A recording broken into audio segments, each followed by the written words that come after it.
Maya Williams felt her world tilt the moment her bright yellow beanie slipped from her head and hit the dull blue carpet of the aisle. 1 second she was settling in for the safety demonstration, and the next she was frozen as the flight attendant yanked her hat off with one sharp motion. The attendant's tight blonde ponytail bobbed as she held Maya's hat well out of reach, her lips pressed into a thin line of authority. The cabin went silent, every eye turning to witness the young woman's public shaming. Maya's heart pounded in her chest, her breath catching as she stared up at the attendant. The tears threatened, not from sadness, but from the sting of humiliation and outrage. This wasn't about a hat anymore. This was about being made to feel less because of who she was and how she looked. For a moment she remembered her dad's words before he moved across the country 3 years ago, telling her to hold her head high, no matter how the world tried to knock her down. Now half the cabin seemed to be enjoying her discomfort. "I told you 3 times, the attendant snapped, voice carrying over the hushed seats. "Hats are not permitted during safety demonstrations." Her foot slid forward to block Maya's trembling hand from retrieving the beanie. In that instant, Maya felt the full weight of that rule bearing down on her like a weapon. "You can have it back when we reach cruising altitude," the attendant added, as though she were doing Maya a favor by withholding her warmth and her sense of self. A white-haired gentleman in the seat next to Maya cleared his throat. His voice cracked with age and kindness as he said, "She's just a kid, ma'am." He offered to hand back the hat, but the attendant waved him off. "Sir, I'm following company policy," she said, tone flat and final, as if policy were a shield that justified any cruelty. Maya swallowed hard, her eyes stinging, but she refused to look away. Then the cabin doors burst open at the front, and a woman in a charcoal suit moved down the aisle with the determination of someone used to getting results. High heels clicked on the linoleum floor in a steady rhythm that seemed to command attention. Her hair was pulled back tight, her suit impeccably tailored, but it was her voice that silenced the attendant and the rest of the cabin alike. "Flight Attendant Breslin," she said, reading the name tag without raising her voice. "Step aside." In that moment the power shifted. The attendant's color drained from her cheeks and her posture snapped from superiority to submission. Maya looked past her at the woman's face, eyes sharp and steady, lips set with authority. The woman turned toward the passengers and spoke over the murmur. "I'm Diana Williams, CEO of Atlantic Skyways. This is my daughter, Maya." The relief that flooded Maya was almost unbearable. She felt her mother's presence like a shield settling around her. She looked up at Deanna and saw not just a seal, but a mother who would never let anyone steal her dignity. The rest of the cabin sat frozen, caught between surprise and admiration, as Deanna reached down, took Maya's hat, and placed it gently back on her head. That intervention was Maya's first taste of revenge, sweet in its simplicity. The attendant, once so confident, now glanced around as if expecting someone to back her up, but found no allies. The silence in the cabin said everything. This was a confrontation that no one could ignore. But to understand why this felt so momentous, you have to go back 12 hours earlier, to the penthouse apartment on the 43rd floor of a Manhattan skyscraper.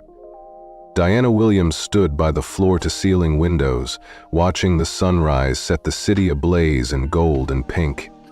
She drank her coffee slowly, reheated 3 times in a sleek white mug, running through her board presentation in her head. The Atlantic Skyways annual meeting in Chicago was her chance to prove that a woman of color could lead a major airline and change the industry. Her thoughts flicked to her daughter. Maya would be flying alone for the first time in months, 3,000 miles to Los Angeles through 3 time zones, all on her own. Diana called out, "Maya, did you pack your charger and your allergy medicine?" Maya appeared in the kitchen doorway wearing that beloved yellow beanie and dragging a suitcase so big it looked like she was moving out for good. She was 17 and already towering over her mother, with her father's athletic build and her own fierce confidence. She grabbed an apple from a glass bowl and took a big bite. "Mom, relax," she said, crunching the apple. I've flown back and forth since I was 14. I've got my music, my books, and enough snacks to survive a small apocalypse." She winked, flashing the kind of grin that had melted away her father's stress time and again. Diana smiled despite herself and tucked a curl behind Maya's ear. "I know, but this is the first time you're flying since that hearing," she said, voice softening. 6 months ago, Diana's ex-husband, Marcus, had moved to Los Angeles for his dream job and refused to let go of her parenting time. The custody and scheduling fights had soured the co-parenting relationship. Diana feared this trip would spark another round of conflict she couldn't control. Maya washed down her apple with a swig of bottled water. "Dad's not mad at me. He's mad at how the courts work." She glanced at the framed photo on the counter of all 3 of them, taken on the beach when Maya was 10. "And besides," Maya added with a shrug, "my new place is only 20 minutes from Venice Beach. I'm kind of excited to see it." Diana pressed her lips together to keep from saying something she might regret. Back when Maya was little, Marcus had been the fun parent, taking her to playgrounds and letting her stay up late. Diana had been the responsible one, homework, curfews, doctor's appointments. She worried that time and distance would make their roles even more rigid. "I'm just making sure you're prepared," she said carefully. Maya crossed the kitchen and wrapped Diana in a hug so tight Diana almost dropped her coffee. "I promise, Mom. I'll text when I land," she whispered. "I love you." "I love you too," Diana replied, breathing in the familiar scent of coconut shampoo and teenage rebellion. 20 minutes later, they stepped into the elevator in matching black pumps. Diana checked her briefcase. Contracts, agenda, notes, pen that actually worked. Every detail mattered. She looked at her daughter's yellow beanie and gave it a gentle nudge. "Call me if you need anything," she said, "and tell your dad when you land." "I will," Maya said, rolling her eyes but grinning. "Don't worry, CEO Mom." The elevator doors opened onto the marble lobby. James, the doorman, tipped his hat and nodded to Diana. "Your car's ready, ma'am." "Thank you, James." Diana turned to Maya. "Be careful walking to the curb." Maya waved as Diana climbed into the back seat of a sleek black sedan. The driver closed the door and off they went, weaving through morning traffic toward JFK Airport. Diana arranged her documents and dialed her executive assistant. "The meeting's confirmed for 9:30, she said, then glanced in the rear-view mirror at her daughter standing by the curb. Maya gave her a quick wave before turning to check her boarding pass on her phone. As the car accelerated, Diana felt a twist of unease in her stomach. Maya had flown alone before, but something about today felt different. The sky above the city was cloudless and the taxi horned at a cab that cut them off, but Diana's mind was somewhere else. On a cold airplane aisle where her daughter might stand alone and be judged. Meanwhile, 3,000 miles away in Los Angeles, Marcus Williams closed his laptop and rubbed his eyes. His new apartment was chaos, half-unpacked boxes scattered across the living room floor. He ran a hand through his crew-cut hair and muttered, "Why did she have to move so far?" He glanced at his phone. A text. "Just got in the car, heading to the airport. Can't wait to see you. Love, Maya." His chest warmed at her message. No matter how tense things got with Diana, Maya had that way of making everything right. He tapped out a quick reply. "Drive safe, kiddo. I'll meet you at baggage claim with your favorite smoothie. Love you." The doorbell rang and Marcus opened the door to find his neighbor, Elena Rodriguez, holding a potted succulent. "Housewarming gift?" she said, her dark eyes kind behind stylish glasses. "I heard you moved in." Marcus laughed, gesturing at the boxes. "Thanks. I'm Marcus, apartment 4B. Elena, 4C, she said. "We get together for drinks on the rooftop every Friday. You should join us." "I'd like that," Marcus said, setting the plant on an unpacked coffee table. "My daughter's flying in today, but next time, I'd love to come." Elena smiled warmly and turned away. Marcus closed the door and leaned against it, the succulent in his hand a reminder that community still existed, even in a city of strangers. He looked around at the chaos and thought about Maya's beaming face. She would arrive in a few hours and he would be there to greet her. Back on the plane, Maya's yellow beanie was snug on her head once more. She glanced at her mother's steady figure in the aisle. The flight attendant's lips were pressed into a line so tight you could see the strain in her jaw. Every passenger felt the shift. Maya settled back into her seat, a fierce sense of belonging warming her chest. In that moment, she knew she wasn't just a kid on a plane. She was Maya Williams, daughter of an airline CEO and the kind of young woman who refused to be silenced or shamed. And thanks to her mother, the woman who held the power of Atlantic skyways in her hands, Maya's beanie stayed exactly where it belonged. Marcus set the succulent on the kitchen counter and glanced at the clock. He needed to leave in 20 minutes if he was going to meet Maya's flight on time. He'd mapped the route through Los Angeles traffic twice already, factoring in the usual slowdowns on the I-405 and the bottleneck at the airport exits. Each minute that ticked by felt like a reminder that he might fail her again. His phone buzzed, and he braced himself for another lecture from Diana. Instead, the caller ID showed his boss. "Marcus," Richard said, voice crackling over the speaker. "I hate to call on your day off, but the Jensen clients showed up a day early and they're demanding to see the revised models today." Marcus closed his eyes. "Richard, my daughter's flight lands in 3 hours.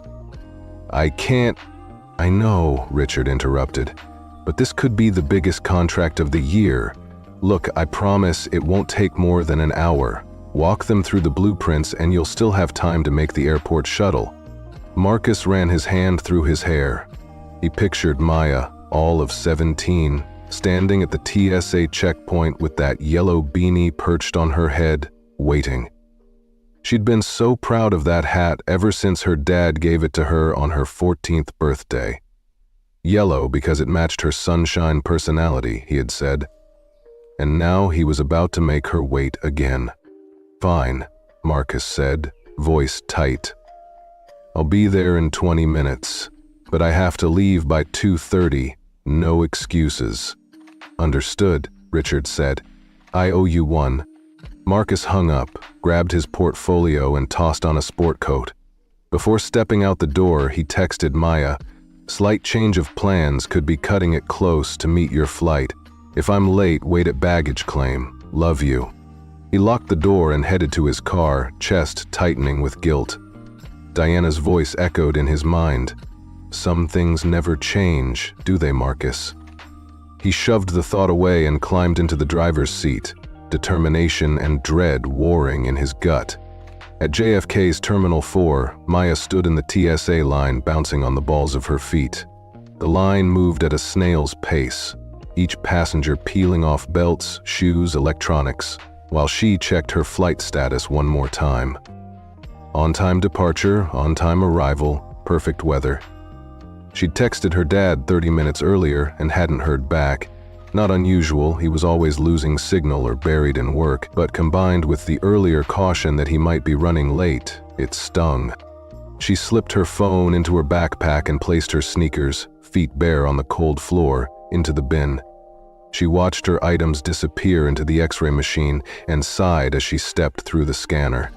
In the reflective glass partition, she saw herself. Yellow beanie, oversized gray sweatshirt, black leggings, scuffed white sneakers. The look of a teenager on the move. She touched the beanie, thinking of her dad's words, "Hold your head high." She grabbed her things on the other side and shouldered her backpack, walking toward the gate. Families and business people streamed past. Some glanced at her casually, others whispered behind hands or shot sideways looks. She felt eyes on her skin, her hair, her hat. The sting of the flight attendant's cruelty from the morning gnawed at her. Hats aren't allowed during safety demos, they said, but she wondered if it was really about rules or about reminding her she didn't belong. Up ahead, Maya spotted a familiar silhouette. Tall, poised, charcoal suit, hair in a sleek bun. Her heart leaped when she realized it was her mother. "Mom," she called, quickening her pace. Diana turned, surprise flickering across her face. "Maya, what are you doing here? I thought your gate was in Terminal 4. It is, Maya said, catching her breath. I'm headed there now. But what are you doing here? Isn't your Chicago flight boarding soon? Diana checked her watch. In about 40 minutes, our original plane had a mechanical issue, so they moved us here. I was just checking in. Her voice was steady, but Maya caught the tension in her jaw. Maya adjusted her beanie and forced a grin. Everything okay? You look worried. Diana studied her daughter's face. Dad texted he might be late to pick you up. He said something about a last-minute meeting. A flicker of disappointment crossed Deanna's face. I'm sure he'll make it, and if not, you know how to get a taxi to his place, right? Mom, I'm 17, not 7. I can handle an airport to apartment. It's 2 miles, tops. Maya's tone was light, but her chest ached. She didn't want to sound defensive, but it hurt to hear her own independence questioned. Diana nodded, concern softening her features. Of course you can. Text me when you land, okay? And if anything happens, call me immediately. I will. Maya brushed aside the reminder. She'd heard it 100 times, but part of her felt grateful that someone cared this much. Diana glanced at the display board. That's my flight boarding now. I should go. She pulled Mia into a quick hug, brief but fierce, and turned toward her gate. Maya watched her mother retreat into the crowd. She felt the tug of 2 worlds, her mother's structured universe of boardrooms and policies, and her father's more chaotic, creative life. She wiped a tear that had slipped free and squared her shoulders. She had to finish this journey alone now. 35,000 feet above the Great Plains, Diana sat by the window, the patchwork of farmland below looking like a green quilt. She'd just sent an urgent text to Marcus. I'm on a flight to Chicago for an emergency board meeting. You need to contact Maya yourself. Please. The flight attendant, Teresa, appeared with a water bottle. Can I get you anything else, Ms. Williams? By the way, your new family leave policy has been such a relief. My sister just had her first baby, and those 6 months of paid leave changed everything for us. Diana smiled warmly. I'm glad it helped. Please give her my congratulations. Teresa moved on. Deanna's phone buzzed. Another text from her assistant. Emergency board call in 20 minutes. Thompson is threatening to block the LA expansion unless route allocations are revised. Needs immediate CEO approval. 5 years ago, Stanley Thompson had tried to block her promotion, saying she was too inexperienced. Now he blocked major projects because he thought her progressive policies cut into profits, even though they'd driven record customer satisfaction. She tapped out a quick reply. I'll join from the air. As she set her phone to Do Not Disturb, another text blinked in. Running behind at work might not make Maya's arrival. Can you call her and tell her to take a car service to my place? We'll reimburse. Anger flared in her chest. He was missing their daughter yet again and expected her to be the bearer of bad news. She typed a furious response, then deleted it. After a deep breath, she wrote, I'm flying to Chicago for an emergency board meeting. You need to contact Maya yourself. Please, don't let her down. She hit send and steeled herself. No more nagging, no more tension. She had a job to do and a daughter who depended on both of them. The seatbelt sign dinged and the captain's voice came over the intercom. Ladies and gentlemen, we're expecting some turbulence ahead. Please return to your seats and keep your seatbelts fastened until the sign is off. The plane shuddered as if agreeing. Diana secured her tablet and notebook, blinking as a jolt ran through the cabin. She leaned back, ear pressed to her headset, and prepared for the board call, her thoughts drifting to Maya standing alone at baggage claim, waiting. Determination settled over her. No matter what turbulence lay ahead, corporate or personal, she would make sure her daughter never felt alone again. The cabin gave a sudden jolt, and Maya felt her chest tighten. A notification popped up on her mother's tablet. Diana's board call had been moved up by 15 minutes because of Thompson's demands.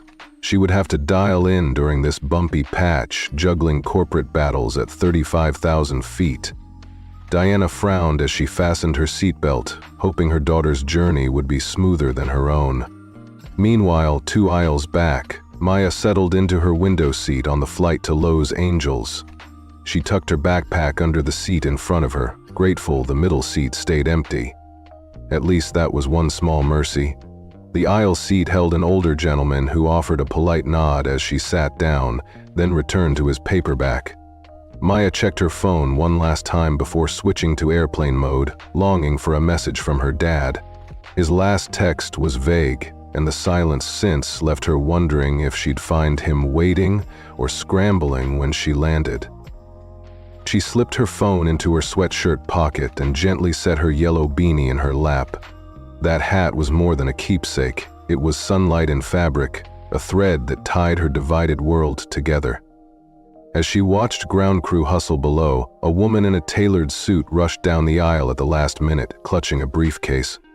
She slid into the now open middle seat and muttered, "Just made it," more to herself than to Maya. Maya offered a polite smile but kept her attention on the runway beyond the window.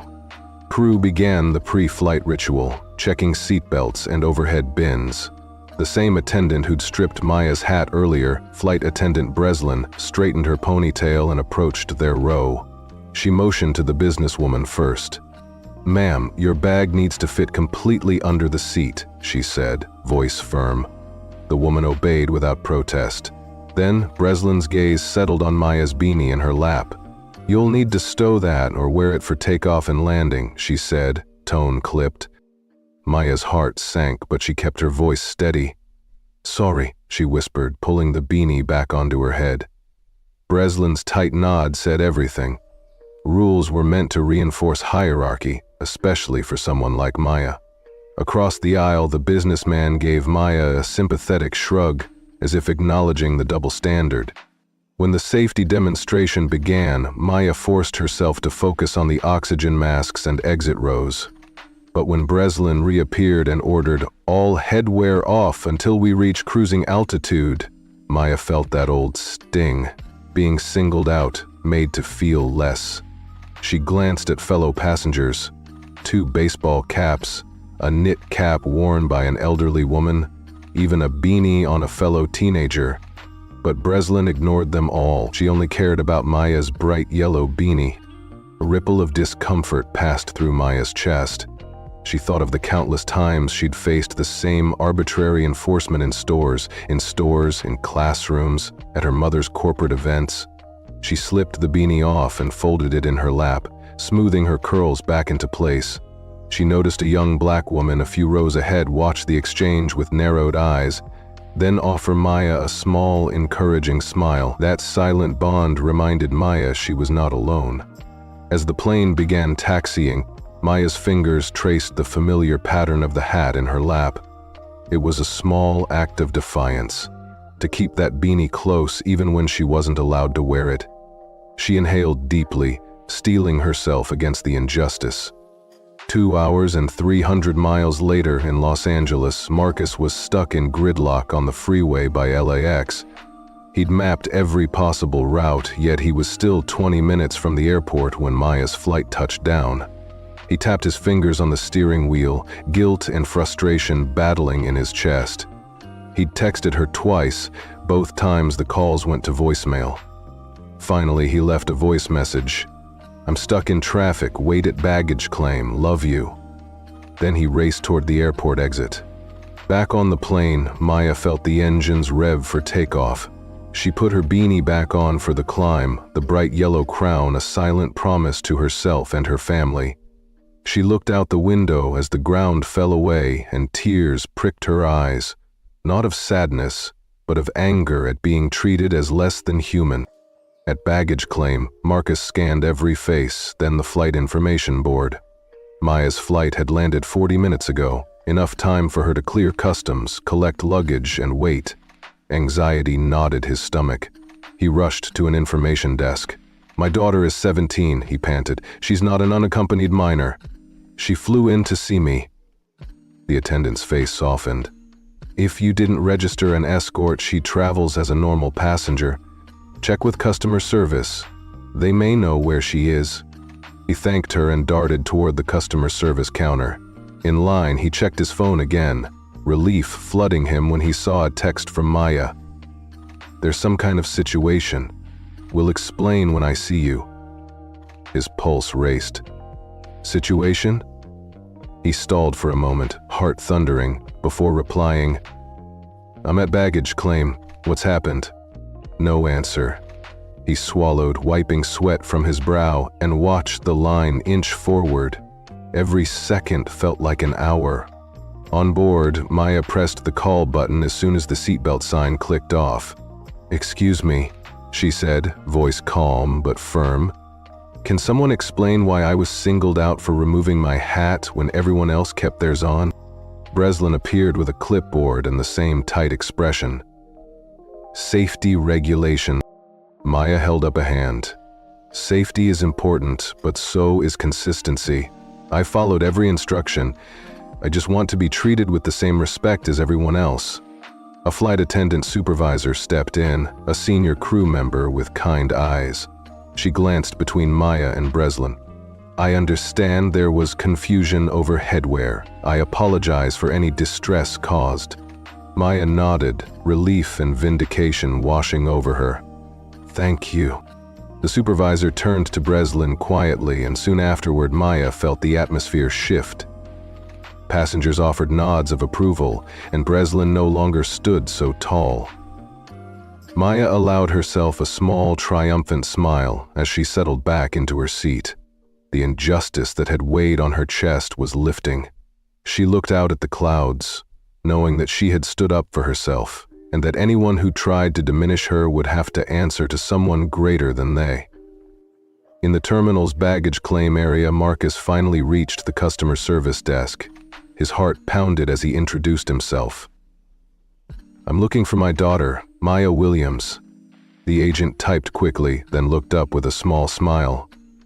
"She checked in with us a few minutes ago.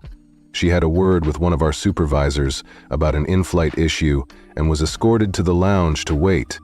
Marcus exhaled so hard he slumped against the counter.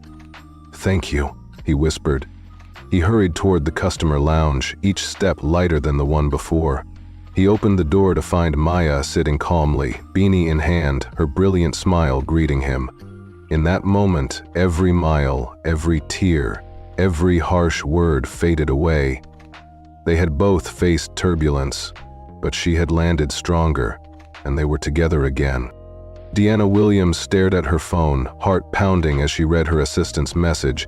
Zara's flight had not yet deplaned because of a customer service incident. She tapped out a quick reply. "No, what airline is she on?" Then she leaned back in her seat, mind racing. Her board call was still scheduled in 10 minutes, but her daughter's safety and dignity mattered more than any corporate skirmish. She set her tablet aside and opened the airline's internal emergency contact list, determined to take immediate action. On the other side of the screen, Marcus sat anxiously in the Terminal 4 customer lounge, thumb hovering over his phone.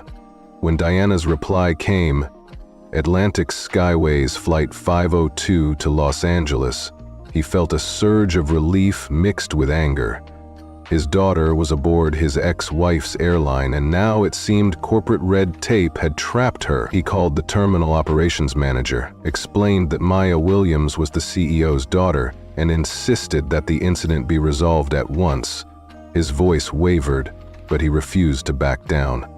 Back on Flight 502, Flight Attendant Breslin stood stiffly by the first-class galley, arms crossed over her chest. She had already been reprimanded by the lead attendant for her heavy-handed enforcement of headwear rules. Now she held Maya's yellow beanie in her hand, face flushed with stubborn defiance. When the supervisor, a calm woman named Angela, approached, Breslin snapped, "I was just following policy." Angela folded her arms, brow furrowed. "Maya's hat was wrongfully confiscated," Angela said quietly. "You failed to apply the policy uniformly. You must apologize and return it immediately." Breslin's lips pressed into a thin line. Around her, passengers began to murmur. many recalling how they too had worn hats or caps with no instruction to remove them. The tension in the cabin crackled like static. Maya sat tense, clutching her backpack, while Vanessa and the older gentleman watched. Angela held Maya's beanie up so all could see. "On behalf of Atlantic Skyways, I apologize for the distress caused to Ms. Williams. This hat is her personal property and a symbol of her family's love. Please accept my sincere apology." She handed the beanie back to a shaken Maya, who placed it gently on her head, tears of relief filling her eyes. A ripple of approval swept through the cabin. Several passengers nodded or offered Maya sympathetic smiles. The older gentleman standing in the aisle cleared his throat. "I have flown this airline for 35 years, he said in a voice rich with experience. "Never once have I seen a passenger singled out in such a way. I commend Ms. Angela for correcting this." His words echoed, and even Breslin's shoulders sagged, as if the weight of his statement had knocked the air out of her. Maya looked first at the gentleman, then at Vanessa, and finally at Angela. "Thank you," she said softly. "I appreciate you standing up for me." Vanessa reached over and gently squeezed Maya's hand. "You didn't deserve any of that," Vanessa whispered. "You handled it with grace." Maya managed a small smile, feeling a fierce pride well up inside her chest. Meanwhile, Diana's phone buzzed. Marcus had managed to escalate the matter on the ground, and the terminal manager texted, "We are sending a ground agent to escort Ms. Williams off the plane as soon as we land. We apologize for the delay." Diana exhaled, relief and frustration mingling. She tapped back, "Thank you. I will address this matter fully upon landing." Then she turned her attention back to the tablet, ready to face Thompson's objections. On the LAX tarmac, the gate agent watched the aircraft dock. A uniformed ground staff member climbed the jetway with purposeful strides. Inside, he announced over the PA, "Ms. Maya Williams of seat 14A, please wait for me by the forward service door after other passengers have deplaned." Maya stood in the aisle, beanie snug on her head, heart hammering with anticipation. As the door opened and the first rows emptied, Maya stepped into the aisle and followed the attendant down the jetway. She realized that this was more than just a hat. It was proof that she had been treated unfairly, simply because of the way she looked. Now the airline itself was setting it right. On the tarmac, she saw the ground staffer waiting with a gentle smile. As they drove, Diana reached over and took Maya's hand.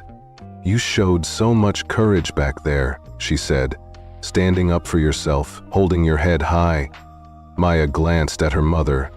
"I just didn't want to let them treat me like I didn't belong," she said softly. Diana smiled. "You belong everywhere you choose to be, and don't you forget it." Their car turned off the freeway onto a palm-lined boulevard leading to Marcus's home. The late morning light filtered through the windshield, glinting off Maya's yellow beanie. She touched the hat and thought of her father's gift and her mother's fierce defense. The beanie had become a symbol of her identity and resilience. Now, it was also a reminder of the power of speaking up. At the end of the drive, they pulled up at Marcus's new house. Lush succulents lined the walkway, a gift from his neighbor Elena waiting by the door. As they climbed out of the car, Diana opened her tablet and sent a terse message to Stanley Thompson. "Formal complaint filed regarding in-flight discrimination against my daughter. We expect immediate review and corrective action, or we will escalate to the board." She tapped send and looked up at Marcus. "This isn't over," she said quietly. "They need to understand that discrimination will not stand, whether in the boardroom or at 30,000 feet. Marcus nodded, respect and love in his eyes. "I'll back you up, always," he said. Maya slipped her backpack over one shoulder and adjusted her beanie. "Can we just have lunch now?" she asked with a grin. Her parents laughed and followed her through the front door. Inside, the living room smelled faintly of unpacked boxes and fresh paint, but it felt like home. Maya set her beanie on the console table by the door, where it caught the light like a beacon. They settled at the kitchen table, with Elena's succulent on the countertop as a reminder of community. Diana and Marcus exchanged a glance, then turned to Maya. Over sandwiches and iced tea, they talked about her flight, the kindness of strangers like Vanessa, and the satisfaction of watching the airline right their wrong.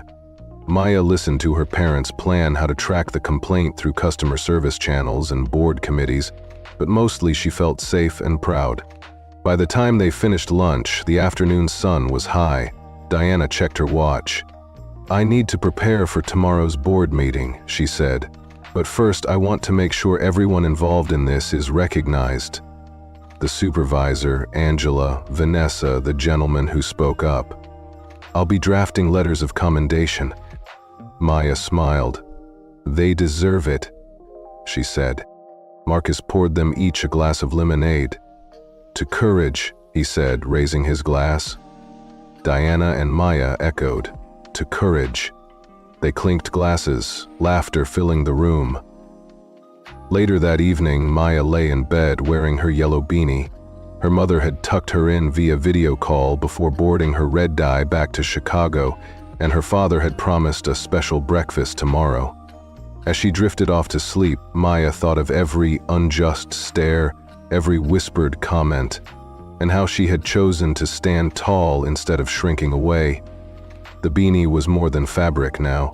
It was her banner of hope and resistance. And as the house fell silent around her, Maya knew that no matter where she went, whether above the clouds, through the airport terminals, or into the boardrooms of an airline, she would never again doubt her right to wear her sunshine on her head and her pride in her heart. The gate agent's voice crackled over the PA, and Maya felt her pulse quicken. The man from the airline's customer service team was on his way. She gathered her backpack, smoothing her yellow beanie back into place, and stood alongside Vanessa and the young woman who had offered her a knowing nod earlier. The older gentleman in the aisle seat nodded to her in solidarity before stepping off the plane. Maya's stomach fluttered as she watched other passengers file out around her, some casting sympathetic glances, others pretending not to notice the small group that remained. Flight attendant Breslin hovered near the cockpit door, shoulders squared and jaw clenched, as if daring Maya to make another move. The lead attendant approached them, expression cautious, and gestured toward the jet bridge. "Ms. Williams," she said, voice low but firm, "the customer service manager will meet you on the jet bridge. After that, you are free to leave." Maya nodded. "Thank you," she said, trying to keep her voice steady. Vanessa slipped next to her, and the lead attendant guided them down the narrow walkway, Breslin trailing a few steps behind. Once they reached the terminal floor, a man in a crisp suit hurried over, badge gleaming in the overhead lights. He introduced himself as Mr. Carson, Customer Service Director for Atlantic Skyways. His hand was outstretched in apology before he even spoke. "Ms. Williams," he began, "I am deeply sorry for the treatment you experienced aboard Flight 1829. We take such allegations very seriously." He glanced at Vanessa's attorney badge. "I understand you are accompanied by legal counsel?" Vanessa gave a curt nod. "Yes," she said. "We expect a full explanation, a public apology, and corrective action for your flight attendant." Mr. Carson's lips pressed into a thin line. "Of course. I have already instructed that Flight Attendant Breslin undergo immediate bias awareness training. I will file a formal incident report and ensure that our entire cabin crew receives refresher training on uniform policy enforcement." Maya's throat tightened. It was a start, but it wasn't enough. She took a breath and looked Mr. Carson in the eye. "That hat was my connection to home and to my father," she said softly. "It wasn't just a piece of fabric. It was a promise that no matter how far I traveled, I was loved and supported. By making me take it off when everyone else could keep theirs on, Breslin tried to make me feel less than human." The director's expression flickered with unease. "I understand how distressing that must have been." Maya nodded. "I accept your apology, but I need you to take it a step further. I want a public announcement on our flight's manifest. an apology to every passenger for the inconsistent application of policy. I want compensation for my emotional distress, and I want a written guarantee that this will never happen again to me or any other passenger." "Sweetheart," Diana whispered, pressing a kiss to Maya's forehead. "I'm so sorry you had to endure that." Maya shook her head. "They're fixing it," she said, voice steady. "I'm okay now." Marcus wrapped her in a hug. "I missed you," he said into her hair. "I'm sorry I wasn't here." Maya pulled back and looked at him, eyes bright. "You're here now," she said. "That's what matters." Vanessa cleared her throat, and Maya introduced her parents to the attorney.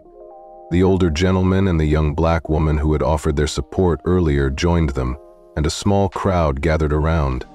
Many passengers who had witnessed the incident now offering words of encouragement. Before leaving the terminal, Diana cleared her throat and tapped her phone.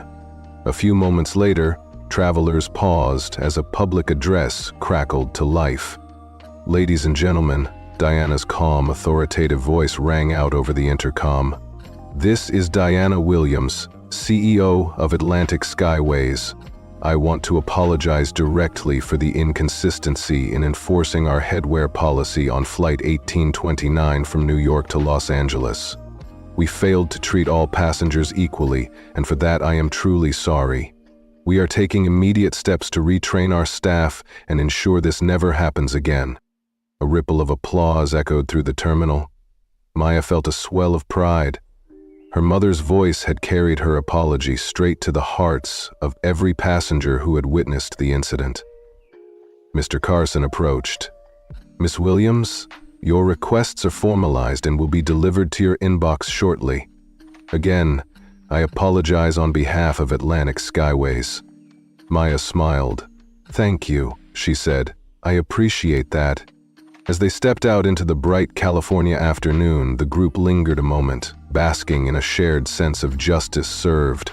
Reporters from a local news crew, alerted by Vanessa's organization, had arrived to interview them, capturing the apology and the policy changes live.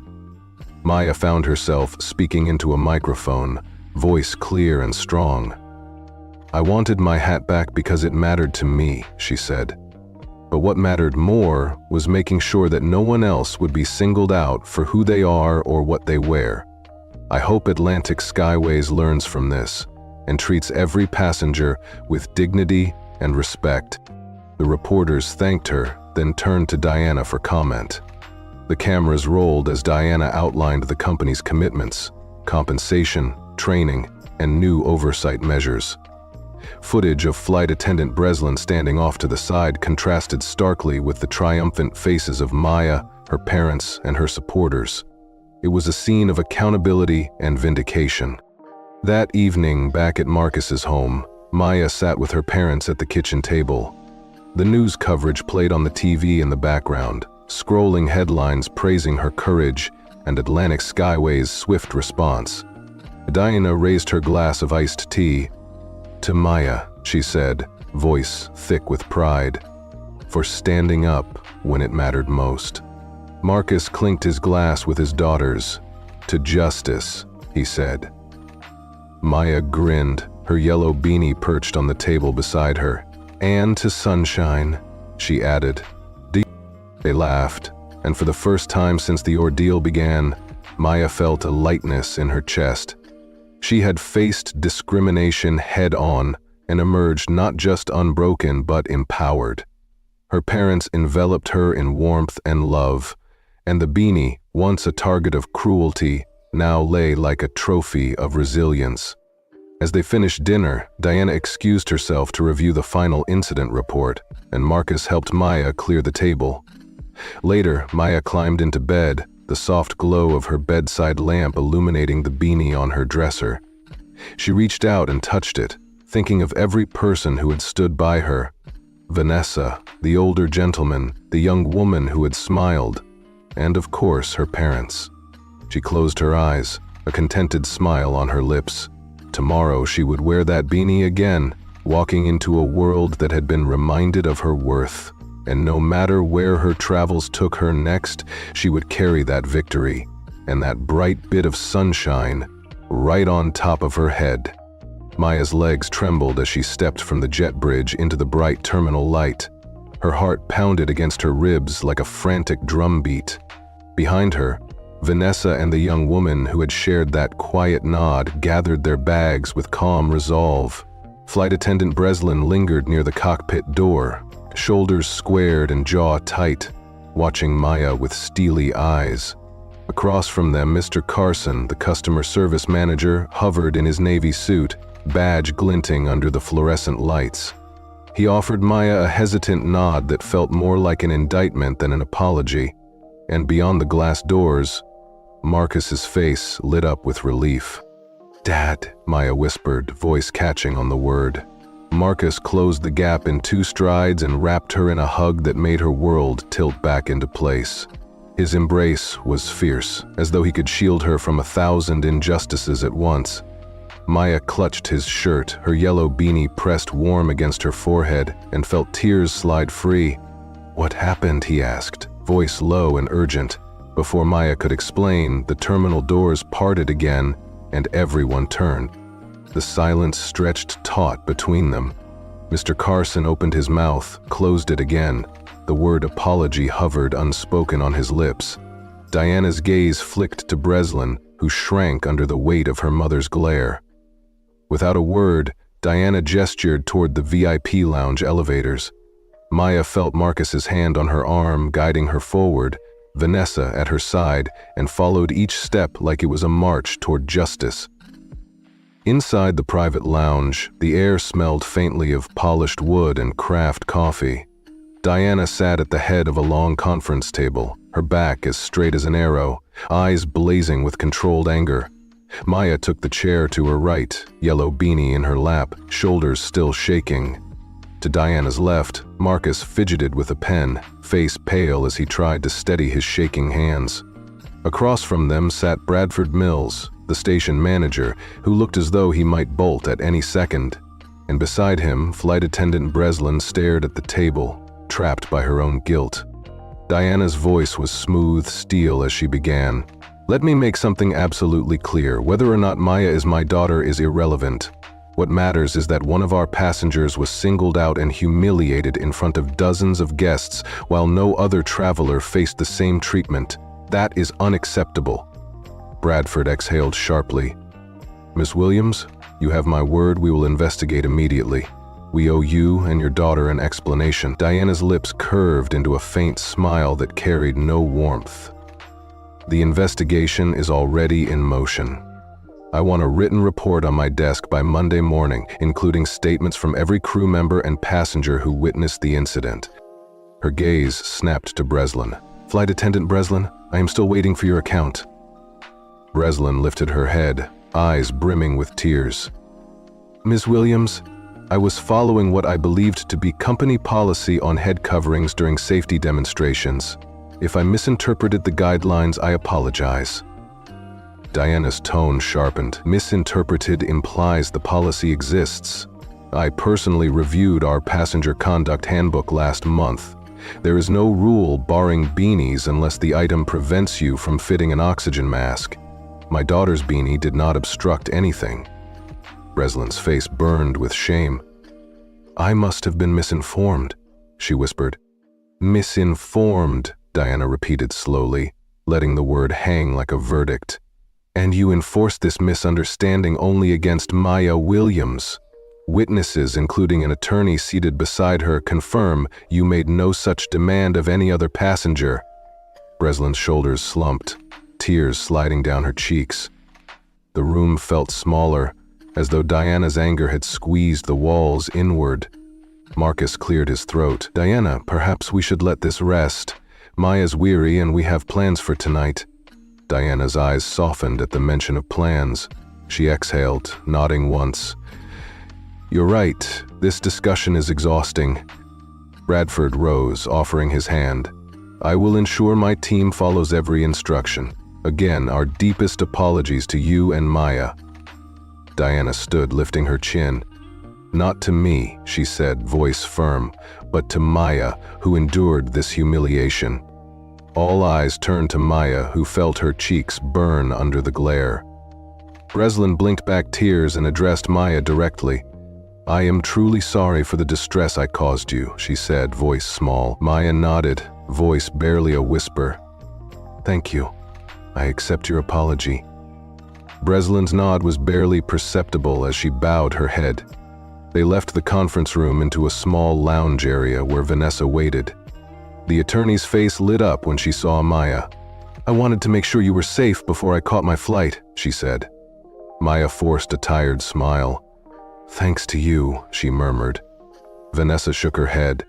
"No one should have to face that alone," she said, then extended her hand. "Vanessa Chen, Equal Justice Initiative." Diana stepped forward and clasped Vanessa's hand firmly. "Deanna Williams," she replied. "Thank you for advocating for my daughter." Outside the VIP area, a handful of passengers gathered with soft smiles and nods of support. The older gentleman from first class approached with an earnest grin. "Young lady, you handled yourself with remarkable grace," he said, voice warm. "I'll be filing a complaint myself." Maya's chest tightened with gratitude and relief. "Thank you," she whispered, her voice thick. The gentle solidarity of strangers wrapped around her like a blanket, easing the sting of her ordeal. That evening, they gathered in the cozy living room of Marcus's new home. Soft California light filtered through the windows, casting patterns on the hardwood floors. The TV played news coverage, sound bites of Diana's public apology, promises of retraining, headlines praising Maya's dignity under fire. Diana, Marcus, and Maya sat side by side on a plush sofa, glasses of iced tea in hand, the anchor declared. Atlantic Skyways CEO Deanna Williams apologizes for inconsistent enforcement of headwear policy on Flight 1829. Pledges comprehensive bias training across the airline. Diana raised her glass in a toast. "To Maya," she said, voice thick with pride. Marcus lifted his glass. "To justice," he added. Maya touched the brim of her yellow beanie resting on the coffee table like a trophy. "And to sunshine," she said with a shy grin. They clinked glasses, the sound ringing with the promise of new beginnings. Later, in the quiet of the guest room, Maya laid her beanie on the bedside table. The lamp's glow made it look like a crown. She climbed into the bed, hugging a soft pillow, and let her thoughts drift back over the day's events. The abrupt stripping of her hat, the cold glare of flight attendant Breslin, her mother's fierce intervention, the courtroom atmosphere of the VIP lounge. She remembered Vanessa's steady support, the older gentleman's kind words, and most of all, her parents' unwavering love. Maya touched the beanie as she closed her eyes. She whispered to it, "We did this together." Sleep came easily, soothed by the knowledge that she had stood tall against injustice and emerged stronger. She closed her eyes, fingers tracing the patterned knit of her beanie. Today was not just another trip. It was a testament to her courage and to the power of speaking truth to authority. No matter where she traveled next, through crowded airports, into corporate boardrooms, or simply into the everyday world, she would carry her sunshine on her head and her pride in her heart, knowing that discrimination could be confronted and defeated. And with that thought, Maya fell into a peaceful half-sleep, the road stretching ahead of them like a ribbon of promise. Maya tucked the tip of her yellow beanie beneath her chin as she and Marcus stepped out into the warm evening air. The sky overhead was a dusky pink, California palm trees swaying gently against the sunset. For a moment, the chaos of the past week seemed as distant as the Manhattan skyline. Vanessa's parting words still rang in Maya's ears. "Don't lose my card, okay? And remember, your voice matters." Maya reached into her pocket and felt the smooth edge of the business card Vanessa had pressed into her hand. She smiled at the memory of that calm presence, of the attorney who had stepped up for her when others turned away. Marcus slipped an arm around her shoulders. "You hungry?" he asked, voice light for the first time in hours. Maya laughed softly, the tension loosening in her chest. Starving, she admitted. Marcus led the way down the corridor toward the terminal exit. I know a great burger place not far from here, he said, but first let's grab that postcard you wanted.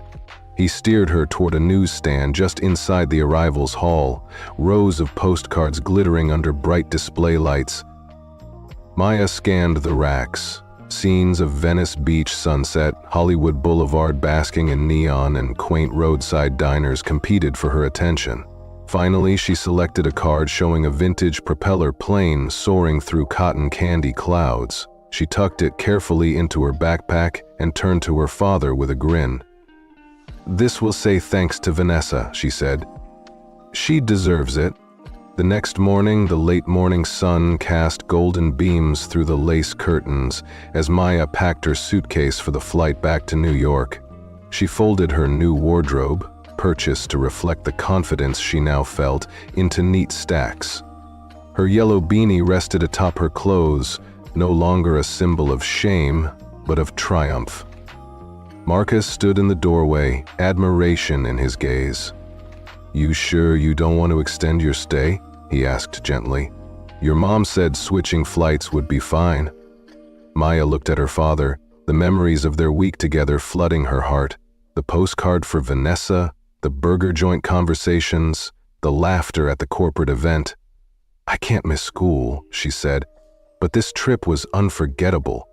Different from what I expected, but so good." Marcus nodded, pride swelling in his chest. He stepped into the room and perched on the edge of the bed beside her suitcase. He began, voice thick with emotion. Maya turned her head, curious. Marcus took a breath. "You changed so much in these 6 months. You taught me, so many people, how to stand up for what's right." His words caught in his throat. Maya reached for his hand. "We learned together," she said softly. "Thanks for being there." Over the past week, Marcus had been her anchor. He had flanked her in meetings with Atlantic Skyway's staff, fielded calls from reporters, and quietly helped her process the whirlwind of feelings that followed the beanie incident. "You've been pretty amazing too, Dad," Maya said, a hint of laughter in her tone. "I know this was not your idea of a fun visit." He laughed, shaking his head. "I had surfing lessons and art studio tours lined up, not corporate crisis management and media training." Maya giggled. "Maybe next time we keep it low-key." He ruffled her hair. "Definitely next time. Though maybe we leave out the airline drama." They shared a warm moment, planning a summer visit when Maya could explore California's redwoods, desert landscapes, and that little burger joint they'd discovered near the airport. "I want this to be your home away from home," Marcus said, watching her fold a t-shirt into her suitcase. "Next time I'll repaint your room, hang up your posters, make this feel like your space." Maya's eyes glistened with gratitude. As they drove to the airport, the conversation drifted to school, friends, and what she was looking forward to most when she returned to New York.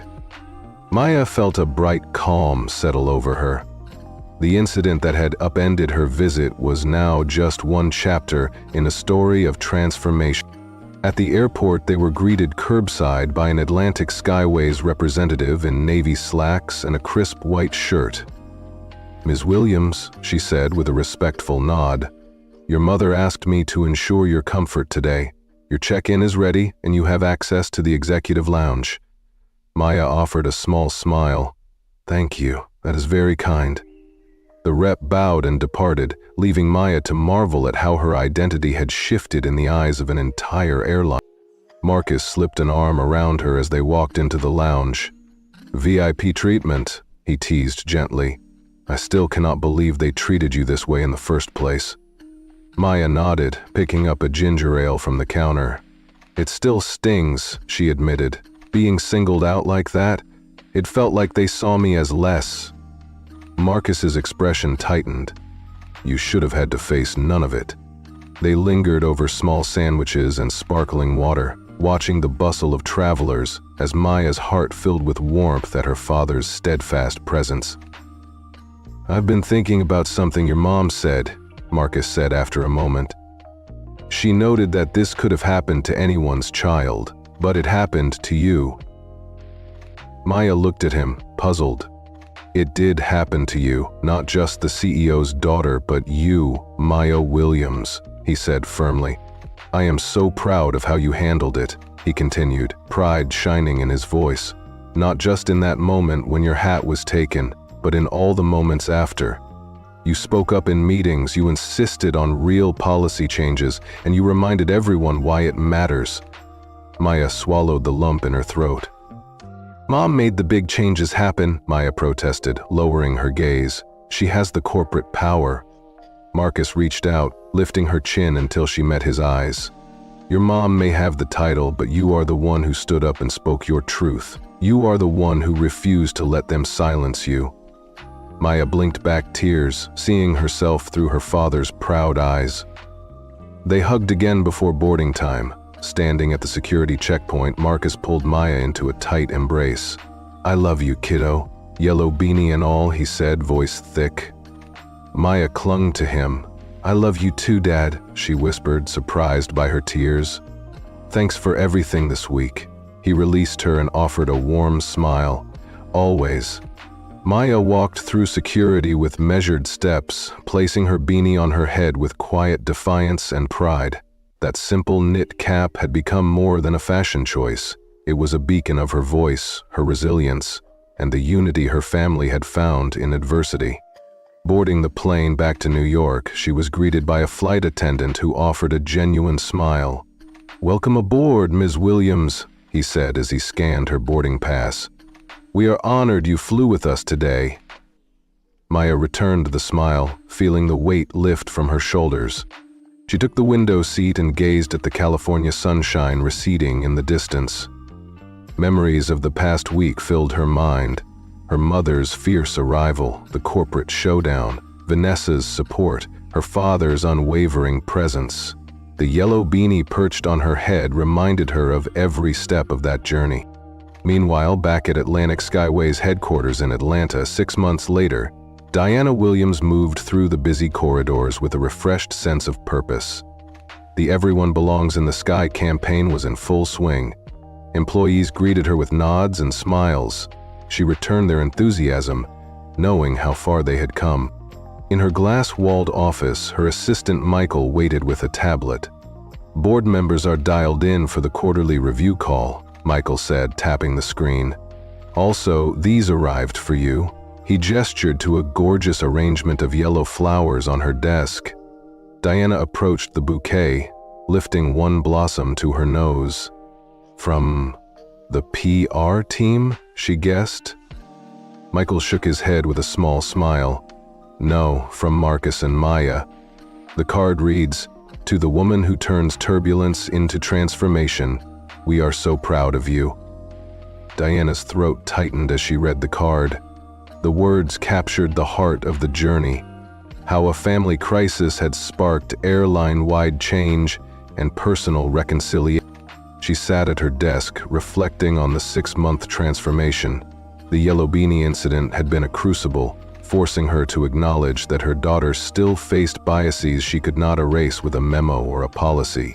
Instead, she had turned that moment of pain into an opportunity for real progress. She tapped her phone. A text from Maya blinked on the screen. Saw the coverage of your press event. You killed it, Mom. P.S.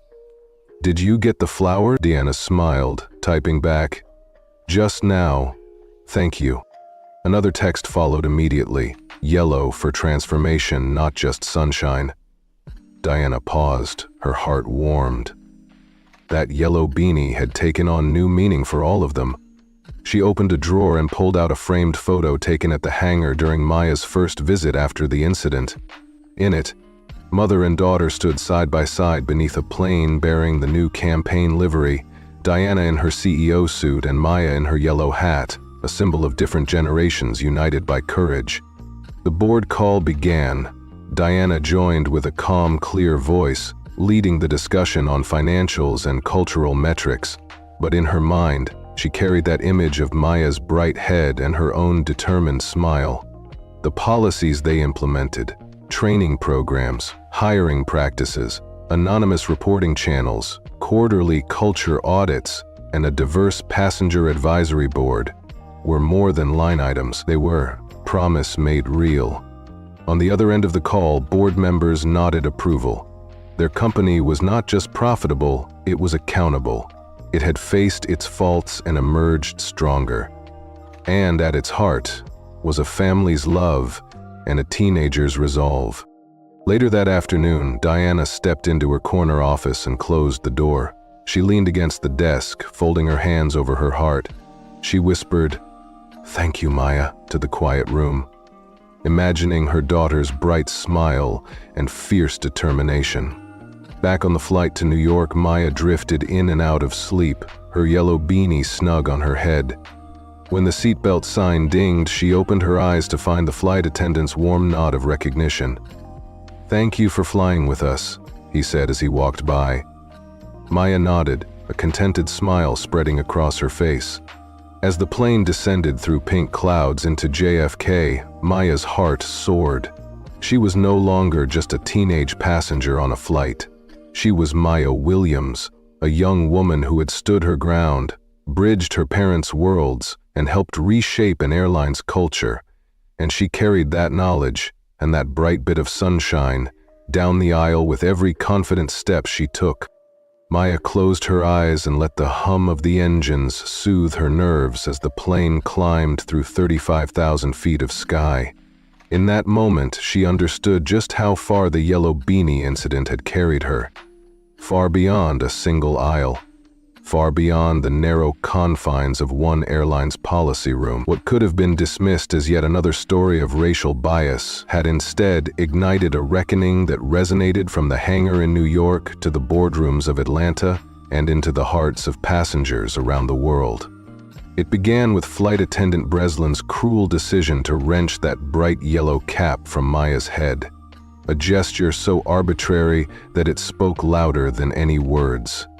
The glint in Breslin's eyes when she blocked Maya's reach with her foot revealed a deeper cruelty, a willingness to wield authority to humiliate. Passengers watched in uneasy silence, some shifting uncomfortably, others leering, as if Maya's pain were a form of entertainment. That moment of public shaming carved a wound that demanded a response far more powerful than a mere apology. That response came when Diana Williams, Maya's mother and CEO of Atlantic Skyways, stormed the jet bridge in a charcoal suit that spoke of command and conviction. She confronted the airline's customer service manager with a question that echoed down the corridor. Why was my daughter singled out for a policy that no one else had to obey? The hush that followed was a victory in itself. Breslin's face, once flushed with authority, drained of color, and Maya felt a surge of relief wash through her. In the VIP lounge, the confrontation escalated into a board-level showdown.